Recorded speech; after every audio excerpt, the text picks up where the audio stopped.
Savarpada express कविता राऊत. दुर्गम भागातील रस्ते म्हणजे मातीचा धुराळा. पाण्यासाठी वणवण करणे हा रोजचा दिवस.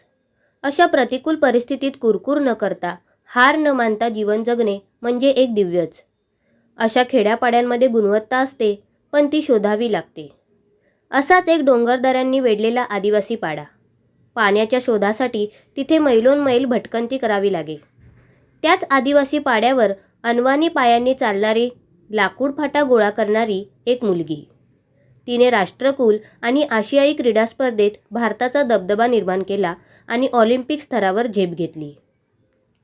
या आंतरराष्ट्रीय धावपटूचे नाव आहे कविता राऊत आणि त्या पाड्याचे नाव आहे सावरपाडा.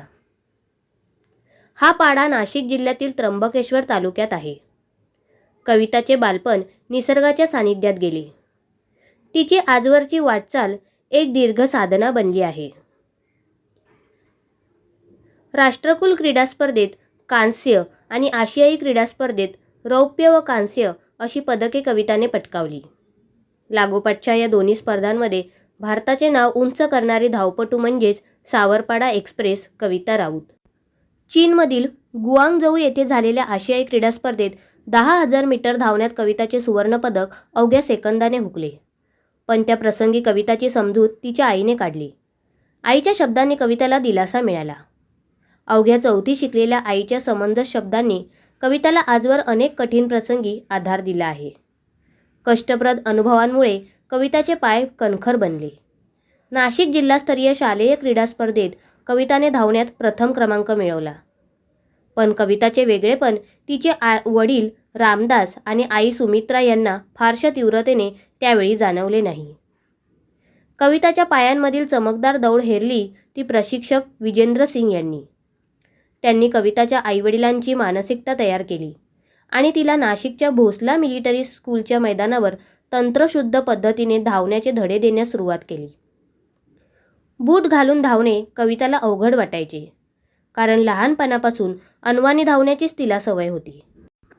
विजेंद्र सिंग यांनी तिच्याकडून बूट घालून धावण्याचा सराव नियमितपणे करून घेतला. हिऱ्याला पैलू पाडल्यावर त्याचे तेज अधिकच फैलावते तसे तिच्या बाबतीत झाले. गुजरातमधील गांधीनगर येथे झालेल्या राष्ट्रीय पातळीवरील शालेय स्पर्धेत धावण्यात रौप्य पदक मिळवून तिने यशाचा आरंभ केला. पुढे मग नाशिक येथे सराव आणि हर्सुल येथे शिक्षण अशी कसरत कविता करत होती. कविताची ही ओढाताण पाहून विजेंद्र सिंग यांनी तिला 11वीसाठी भोसला मिलिटरी कॉलेजमध्ये प्रवेश मिळवून दिला. ती राहणार कुठे हा कविताच्या आईवडिलांना पडलेला प्रश्नही विजेंद्र सिंग यांनी सोडवला.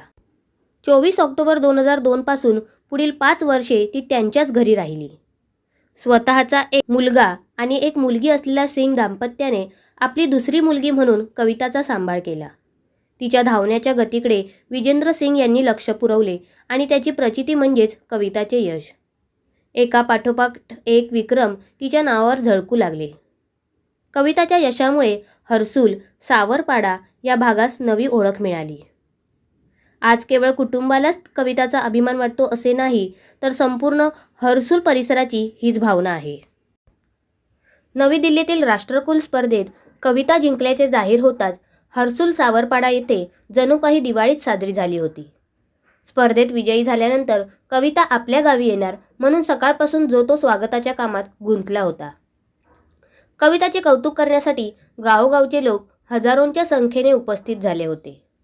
लेकीभोवती निर्माण झालेले वलय, तिला सत्कारासाठी घेऊन जाण्यास येणाऱ्या अलिशान गाड्या, पत्रकारांचा गराडा यामुळे आपली लेक लई मोठी झाली आहे याचे समाधान तिच्या आईच्या डोळ्यांमध्ये सहज वाचता येत होते.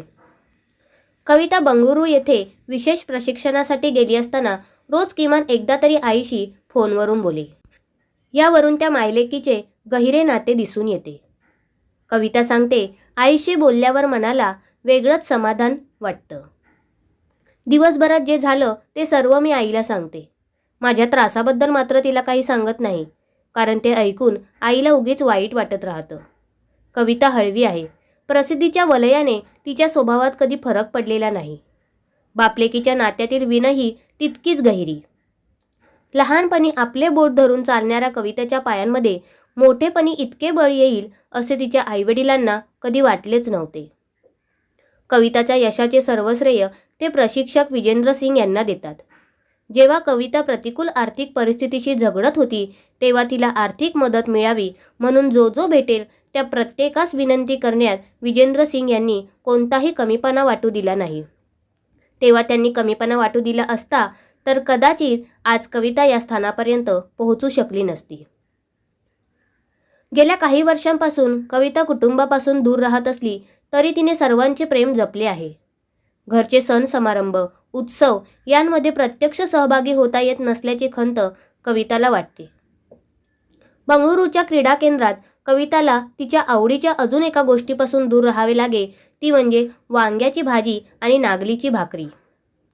कवितामुळे सावरपाड्याचे नाव आज सर्वदूर पसरले आहे. कविता तिथल्या मुलामुलींसाठी आदर्श ठरली आहे. आज कविता भारतातील अव्वल धावपटू आहे. पी.टी. उषा या धावपटूला ती आपली आदर्श मानते. ती खूप मेहनती आहे. धावण्याचा सराव ती मनापासून करते. आपल्या प्रशिक्षकांनी दिलेल्या छोट्या मोठ्या सूचनांचे कटाक्षाने पालन करते. कविताचे म्हणणे आहे, मेहनत करणे आपल्या हातात असते. मेहनत हाच उद्दिष्टाकडे, ध्येयाकडे नेणारा महामार्ग आहे. हा महामार्ग आपल्याला यशाकडे नेतो. आपले जीवन आपणच घडवतो. कोणत्याही खेळाडूसाठी शारीरिक तसेच मानसिक तंदुरुस्तीही महत्त्वाची असते. कविता सरावात कधीच कसूर करत नाही. कविताचे इतर जगमगाठी गोष्टींकडे लक्षही नसते. खेळाचा सराव चालू असतानाच यशवंतराव चव्हाण महाराष्ट्र मुक्त विद्यापीठामुळे तिच्या शिक्षणातही खंड पडला नाही. कविता ही तिच्या जीवन प्रवासाची नायिका आहे. लेखक संतोष साबळे. धन्यवाद. असेच नवनवीन व्हिडिओ पाहण्यासाठी चॅनलला सबस्क्राईब करा.